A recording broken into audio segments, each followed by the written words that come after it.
Good morning, Cedar Park, and welcome to the Wolfcast. Today is Wednesday, March 20th, and it's a B-Day.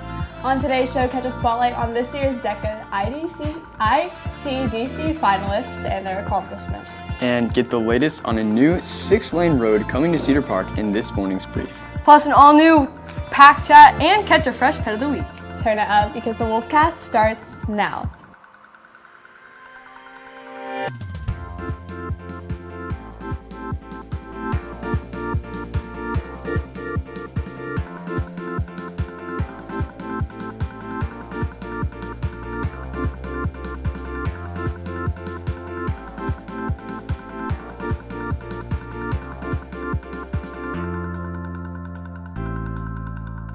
Good morning, Cedar Park. I'm Kira Cox, and I'm here this morning with Reed Cummins and Lulu Lynch. DECA is a business-oriented club that helps students learn about how to be successful in various entrepreneurship careers. For the first time in CPHS history, some of their first years have made DECA internationals. Spotlighting a specific team, reporter Tommy St. Coley has all the upcoming details. Tommy.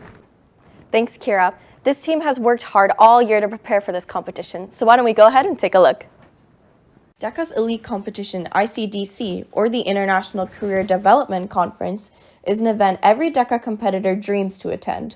Required to first advance to DECA State, students work tirelessly on these efforts. From preparing a variety of projects throughout the year to even enrolling in multiple departments, these competitors trial many obstacles, desperate to achieve the ICDC Glass Award. The president of DECA, Danielle Tran, describes ICDC's tough selection. Whenever someone advances to state, they're being, pitted against the best in the state, obviously. But the selection is huge, and they have to narrow it down to maybe only like 10 or 7 people to represent the state at the international conference. So I would say the passing rate is about like 17, maybe 15%, maybe even lower since we've gotten really competitive. Gathering more than 2,200 competitors, tension rises as schools prepare their teams. These participants often describe this competitiveness as intimidating, especially for the first years. Witnessing various presentations and conferences, first years Adit Eswar-Murthy, Rochelle Mehta, and Aryan Anarkot say they originally didn't have any high expectations. Originally, none of us had the idea we were actually gonna make it. We just look at each other you know what, it's okay if we didn't make it. What this team didn't, however, realize was the bright future ahead of them. These low expectations were soon riddled to pieces as shock and happiness spread throughout CPHS when the announcement was heard that this team made it to ICDC. Just making it past districts to state was a surreal experience. They call you up on the stage, they give you a medal, everyone's cheering. It was just amazing for that first year. It's pretty huge. I think anyone that has put the time and effort in should really be proud of themselves for that, especially some of our new qualifiers this year. Some more of the CPHS ICDC finalists include first year Zoe Bayabage and Danielle Tran. This year's ICDC conference is taking place in Anaheim, California from April 26th to May 1st. Participants at ICDC strive to achieve the infamous Glass Award, presented to the best of. If you see these finalists, make sure to congratulate them on these accomplishments. With CPHS News, reporting for the Wolfcast, I'm Tanvi St. Coley. Thanks, Tanvi. Up next, this morning's top headlines in the brief right after this break.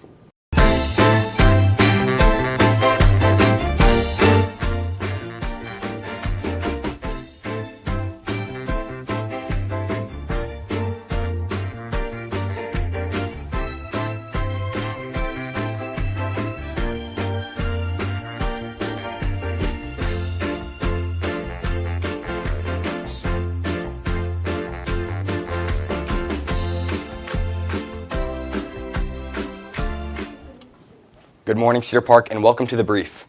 First, Supreme Court's decision allowing Texas to enforce a new law empowering police officers to arrest unauthorized migrants has led to unnecessary confusion along the border and defiance from the Mexican government. The law, known as Senate Bill 4, makes it a crime to cross into Texas from a foreign country anywhere other than a legal port of entry, while the Fifth Circuit Court appeals is concerning whether to allow a trial's judge's injunction blocking the law. For now, it remains in effect. Critics argue it could lead to distinctions far from the border and Mexico has refused to accept deportations made by Texas. If upheld, the law may set a precedent for other states to pass a similar migration enforcement measure. Next, tensions between the U.S. and Israel are rising over Israel's plan to send troops to Rafah, Gaza. Israel's prime minister insists on a ground attack to eliminate Hamas, while the Biden administration opposes it. Secretary of State Blinken is heading to the Middle East for a push to a ceasefire and discuss post-war governance in Gaza. Concerns mount over Israeli restrictions on aid to Gaza, potentially constituting war crimes, with reports suggesting famine in parts of the region. Finally, a project to widen a portion of 1431 or Whitestone Boulevard in Cedar Park is underway, with plans to turn it into a 6-lane major arterial roadway. The project includes intersection improvements, a new curb and gutter, raised medians, street lighting, traffic modifications, while right-of-way acquisitions is ongoing. Nearby businesses are not expected to be impacted. This cost is roughly estimated to be $8 million and will be shared between Cedar Park and Williamson County. Planning is expected to conclude in 2025. So what do we think of this new 6-lane roadway on the way? I don't really know a whole lot about this because that article was literally just uploaded last night. And so it's like, there's not a whole lot of information. It's the first time I ever heard anything about it, but it's definitely going to be weird that they're like just expanding the Cedar Park part of Whitestone to 6 lanes. And right after the recent road expansion they just had. Yeah, it's going to be a little annoying too, especially if if the whole road is like shut down again. Exactly. Yeah, because that's just going to take everything so much longer. And if it's going to be done in 2025, that's still so much time where there's like closed roads. And it's also important to ask if it's even worth it, because like once you just add like a 3rd lane to each side, like it's like why what is the point? Are we doing that? Like it's just gonna make more cars be able to use the road, which will make more cars be on the road. So I feel like if they're trying to like mitigate traffic, that's not really the right solution. But if they're trying to like update streetlights, then it's a good plan. I guess we'll just have to find out. Yeah. Only time will tell. Well, thanks again, Austin. Up next, an all-new Pack Chat right after this break.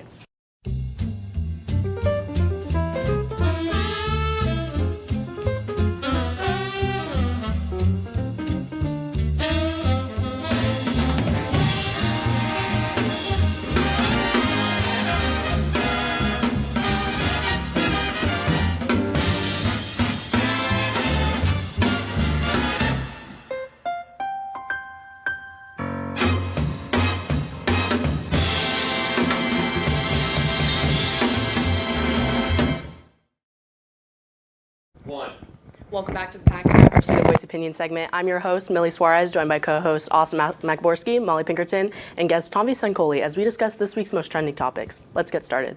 First, the U.S. House of Representatives voted last Wednesday on a bill that could potentially ban one of the most used social media platforms, TikTok, if its China-based parent company doesn't sell the app within 180 days. After the ban of this app has been threatened multiple times, users of TikTok are outraged, and a variety of opinions are circling people. People in Congress that have voted against the bill are not necessarily against the app, and because of the growing popularity, the idea of the app being permanently banned does not seem likely.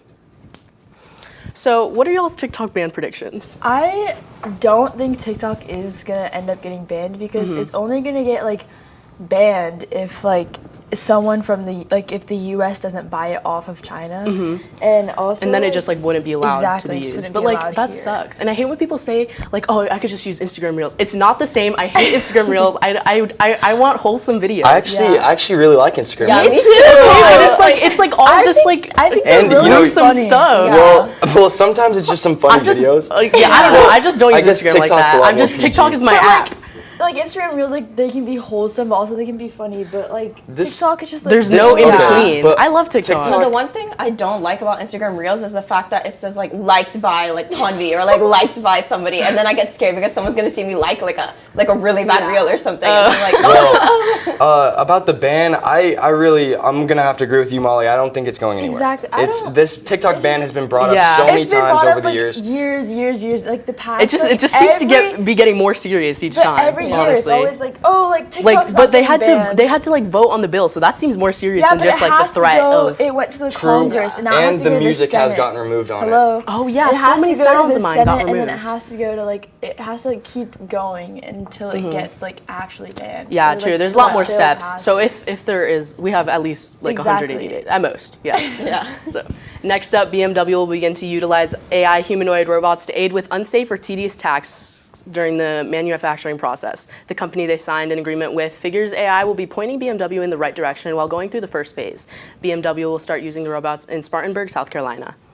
So what impact do you guys think robots will have on factory jobs? Honestly, I feel like they're gonna like take everything. You know what I mean? That's my biggest fear. I literally, Yeah. I think robots, like, there's so many jobs that robots have already, like, taken over doing tasks. So Well, they this don't is have to actually pay like the first people. one. In like a video I saw that like it's like built like a person, like has feet and stuff, and it's Yeah, like yeah, it can that's do all the Has a things. face. And Yeah. it's powered by OpenAI, which is like makes it a lot more scary. But also, It's all up to the person who makes I it. don't think it's Like, gonna turn it's into not like this there's like an evil dystopian mode world like that's gonna like the cartoons. robots are gonna take over. I Yeah. don't think it's gonna be anything Yeah, like that. it I just won't be think, like, anything I just crazy. think, It's like, just, a lot of I think it would jobs- put like a lot of people out of jobs. Yeah, a lot of jobs are gonna get taken over, and that's, Yeah. like, the sad part of it. Yeah, a long time though, I hope. Yeah. Maybe. Finally, fans who attended Olivia Rodrigo's Guts concert last Tuesday at the Enterprise Center in St. Louis shared images of Rodrigo handing out free emergency contraceptives as well as abortion resources. The singer partnered with local organizations to spread these products so that a portion of the proceeds go from all ticket sales to the show will go towards the Missouri Abortion Fund and Right by You, which allows the state of Missouri to have the access to the reproductive care they need. So, do y'all think it was okay for her to do that regardless of the charity? So look, I think that I love going to concerts and entertainment, but just please leave the politics out of it, right? If I want to go to a concert, I don't want to be like, it doesn't have to be this whole political movement of like, oh, we have to like give out all these contraceptives to these young women who are in our audience, which could it's so. You think it's like giving them an opening? So like her audience grew up on Bizarre and High School. Yeah, okay. Like it's like you're promoting this like promiscuous lifestyle of these young girls, and it just rubs me the wrong way. I think it's. I also go ahead first. I think she was just trying to, like, be safe about it because, like you can get, like, an illegal abortion. You can get, like, yeah, a and like secret it's thing. much easier Like, to do that than to like do something unsafe that will harm you. Yeah. And I think she she was posted just something. She was just looking like out for her she was just fans. being a girl's girl, you know. Well, and also, but like also, like, just it's handing kinda, stuff like, out. Yeah, there could be like, So- but I like that it was going towards Yeah. like charity and Look, stuff, and if- like actually helping like. If she wants to support abortion, if she wants to be pro-choice and then like kind of lead this movement, Yeah. that's fine, right? We live in America, Right. free speech country. Right. You can do all those things. But when you're handing out drugs to minors, that's where I think I would draw the line. Yeah, yeah. That She is doesn't. true. She doesn't know like And who's in the audience. They don't. Yeah.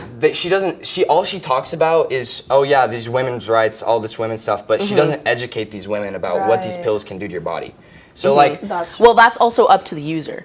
So it's also. but yeah. she just has such a big influence on her audience. They could like, They'd be like, oh, like, Olivia gave it to me, so whatever. you know, she's like, Yeah. it's Must like gotta she's use given it. the- And it kind of overlaps with the Taylor Swift audience, you know what I mean? So, I guess like if anything, like just because she handed it out, she like they'd just be like, oh, I want it because she touched it. Exactly. Yeah, Or something something like like that. that. And Yeah. I like if you want to go for like contraceptives, there's places you can go for that. There's like you don't have to go to Yeah, the Olivia yeah. Rodrigo concert. Yeah, you told me that like Planned Parenthood like Planned Parenthood can gives give away out like free stuff. plan- like, yeah, that's- you don't got to get it that at a stuff is concert, for honestly. pharmacies, But I like medical, that. like, I like that the doctors. ticket sales went to charity. That but was- also her management said that she's not allowed to do that anymore. I wish that was disclosed to ticket buyers. However, this was all not disclosed. To ticket buyers.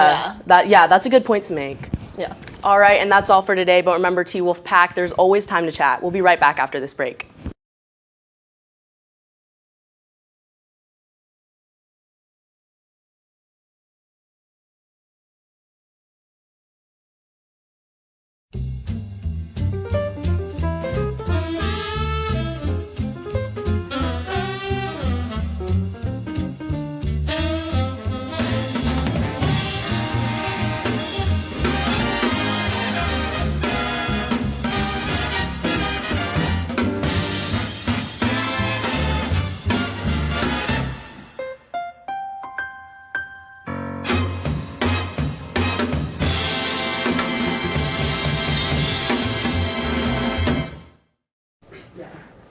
Now it's time for your pet of the week. This week we have sophomore Zach Ryan's 8-year-old German pointer named Ray. Ray is a very picky eater. She usually sits near the dinner table waiting for someone to throw something down for her to snatch up. Despite her hyperactive tendencies, she is also a very sleepy dog and will take naps anywhere around the house. If you'd like your pet to be featured on Pet of the Week, direct message us on our Instagram account @CPHS News or tweet us short videos and a bio of your pet. And that's today's Wolfcast. Thank you for taking time to join us during your day. You can catch anything you missed and more on our X, YouTube, or TikTok @CPHS News. Join us tomorrow for a look into the show choir competition and an all-new T-Wolf Spotlight. With CPHS News, I'm Lulu Lynch. I'm Reed Cummins. And I'm Carrie Cox. We're going to make it a great day or not. The choice is yours. Have a wonderful Wednesday, Cedar Park.